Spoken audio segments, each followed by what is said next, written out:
Небольшой анонс к предстоящему мастер-классу. Сегодня расскажу несколько слов о материалах, которые нам понадобятся для вот такого зайчика. Буковые колечки 6 сантиметров диаметр.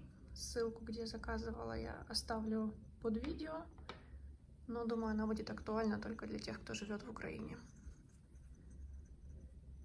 Гремелки. Вот такие гремелки-тарахтелки. Может, у вас есть какие-то другие.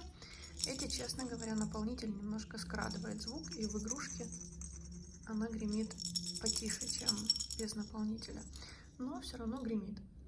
Я потом расскажу, как я устанавливала внутри гремелку, чтобы наполнитель не так сильно скрадывал звук. Нам понадобится пряжа.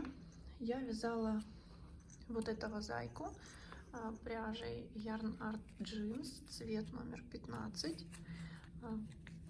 Расход очень небольшой, я думаю, даже четверть ткани ушло на эту игрушку.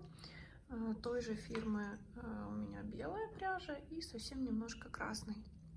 Следующего зайку, который будет в видео, я буду вязать из розовой пряжи, той же марки, цвет 74. Будет у меня парочка, мальчик и девочка. Также будет белый и красный. Понадобится также крючок, естественно, под пряжу. Я под джинс беру крючок 1,75. У меня тюлип японский. Очень люблю крючки с пластиковыми ручками. Ими гораздо удобнее работать, чем чисто металлическими. Ну, как по мне. Ну и ножницы, само собой.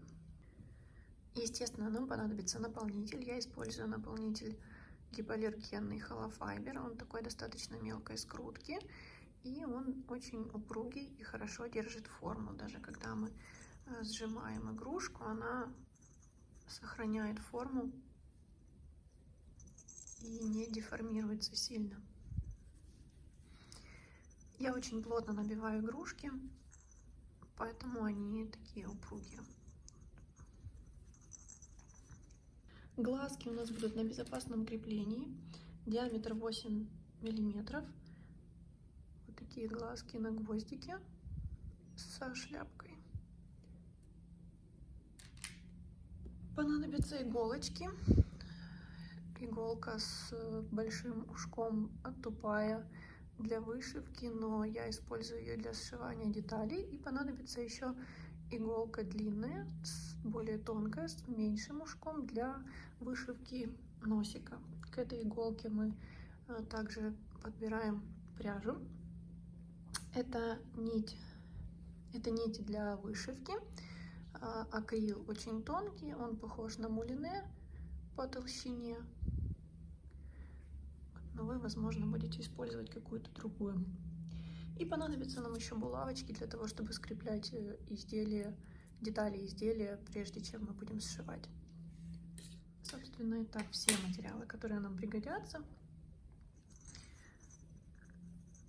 Готовьте колечки, гремелки, пряжу и будем приступать.